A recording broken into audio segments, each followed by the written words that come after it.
Hello everyone, today I'm gonna explain how I made the custom enemy and objects featured in my latest Super Mario Bros. Wonder level. That includes amps, metallic blocks that they can electrify and which can also either be pushable or contain extendable mushrooms, and electrifiable versions of the big floating water bubbles.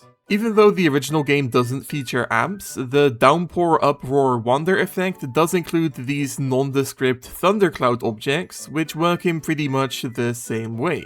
Therefore, all I had to do to make amps was duplicate those and give them a different look. So I took the amp model from New Super Mario Bros. U, changed its textures a bit, gave it a custom skeletal animation where the amp rotates and bobs up and down, and there we go. Something I kept from the Thundercloud object is its shader animation that repeatedly makes the model turn a very bright yellow, since that pretty much matches their look in previous games. The only major problem I encountered with these things is that originally their electricity particles seemingly weren't layered correctly.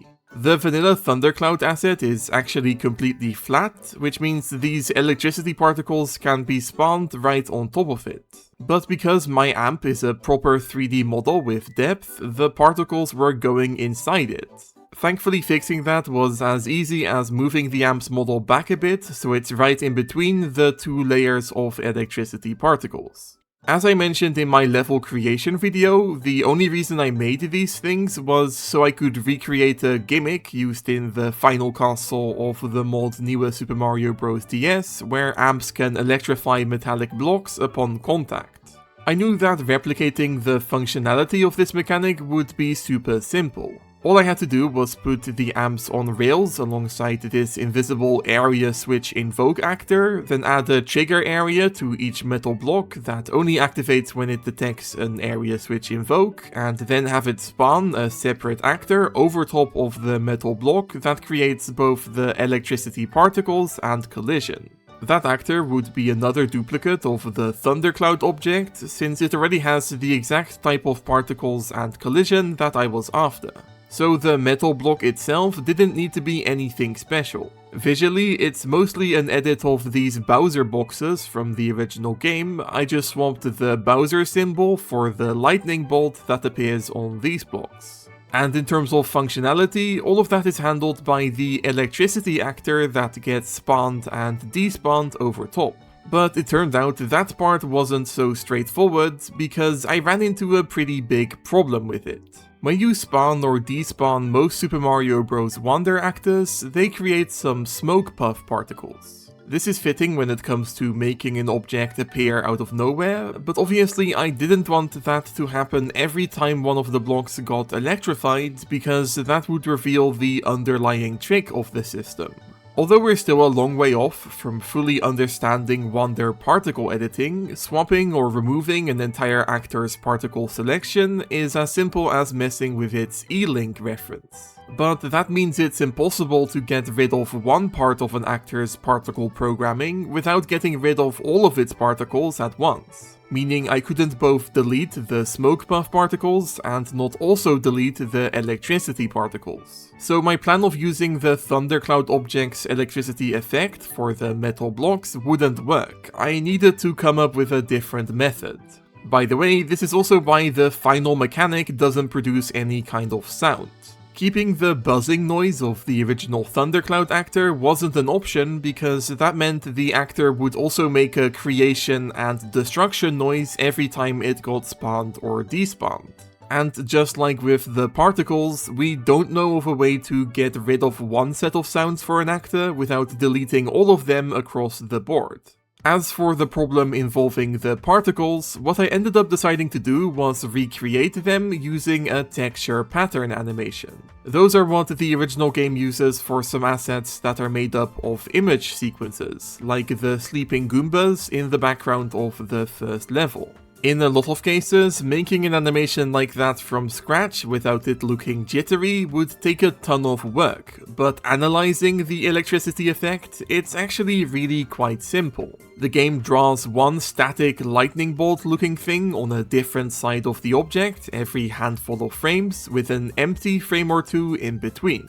So it wasn't that difficult for me to trace a dozen or so of these particles and recreate them, and then turn that sequence of images into a texture pattern animation by importing them all into a model and carefully editing the raw data of the animation file to select which image gets displayed at which frame.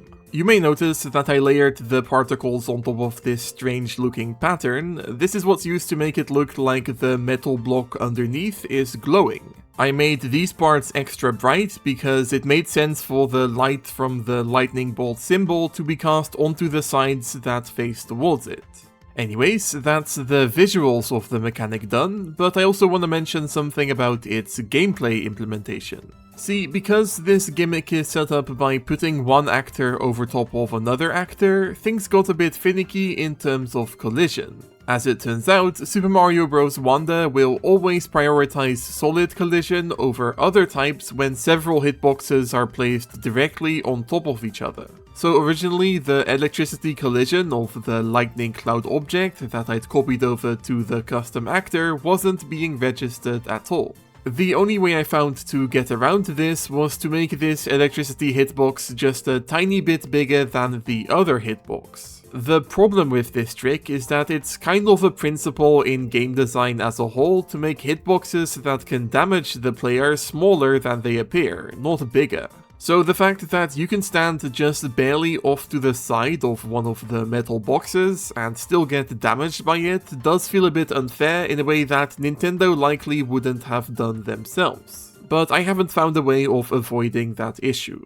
Either way, before talking about the other versions of the metal box, let's quickly go over the electrifiable bubbles. Because, as you probably guessed, these were implemented in exactly the same way as the boxes. The bubbles themselves are completely vanilla. I just placed a trigger area over top of each one that spawns a separate electricity effect actor when an amp is detected. Of course, I had to make a slightly different version of the electricity actor for the bubbles that features a simple circular glow effect and circular collision. For some reason, no matter what I tried, I couldn't get the electric glow effect to render in front of the water, which originally made it nearly impossible to see during the level's wonder effect.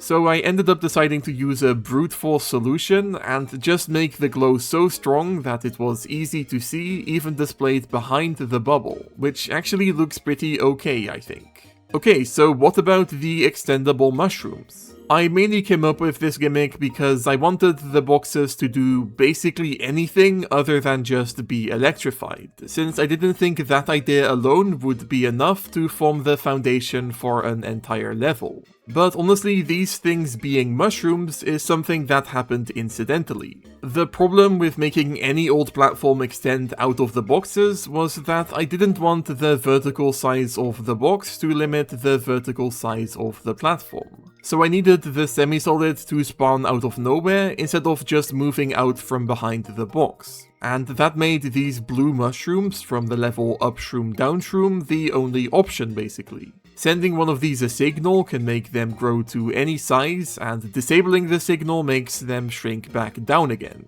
I messed around with trying to make them look like a generic factory semi-solid instead of a mushroom, but I came to the realization that randomly integrating a mushroom into a mechanic like this is exactly the kind of idiosyncratic visual design that Nintendo might have gone for themselves. Speaking of visual design, in case it wasn't obvious, the look of these things was mostly inspired by the screw-top shrooms from New Super Mario Bros. Wii and U. In fact, I made a normal map render from the model of the stem of those mushrooms to make the stem of my own version. I guess the logic is supposed to be that there's a mechanism inside of the boxes that makes the corkscrew stems move up and down, which kinda works. I also made sure the boxes that contain mushrooms are ever so slightly visually distinct from the generic types by including a little arrow symbol that lights up.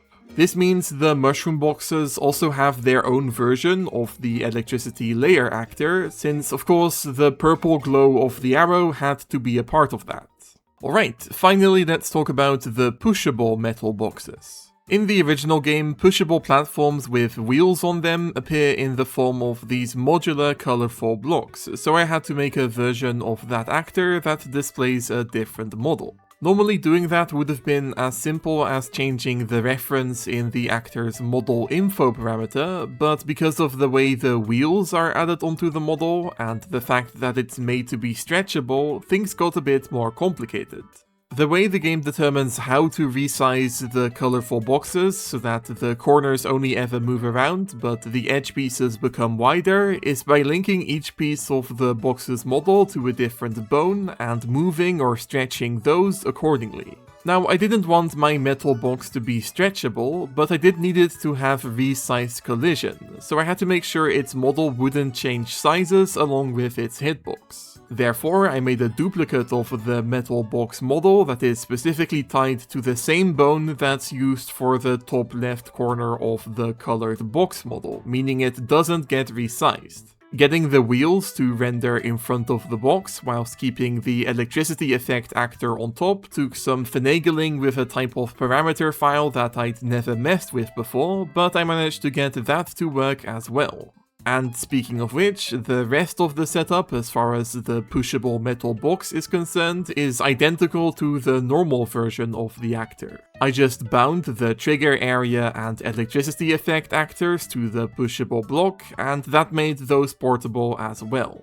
I suppose there is actually technically one more custom actor left to discuss, which is this Wonderflower symbol duplicate of the pushable metal box. This was an idea I came up with on the spot, so I went back and made this additional actor in the middle of the level creation process. The design of the Wonderflower symbol was taken directly from the Petal Isles loading screen of all places, though I had to make its normal map myself, which took a bit of effort.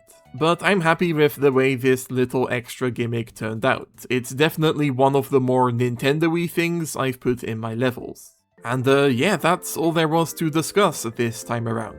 As entertaining as I suppose it might be to hear me talk about the major problems that I sometimes have to deal with when creating these things, for me it was nice to make some custom actors without too many things going wrong for once. The smoothness of this whole process also goes to show how much I've learned about all of this stuff over the past year or two, since at this point doing things like making custom animations or changing collision shapes is so natural to me that I barely even talk about it anymore. As always, if you have any suggestions for ways I might be able to use the original game's existing actors to make something custom, be sure to let me know by leaving a comment.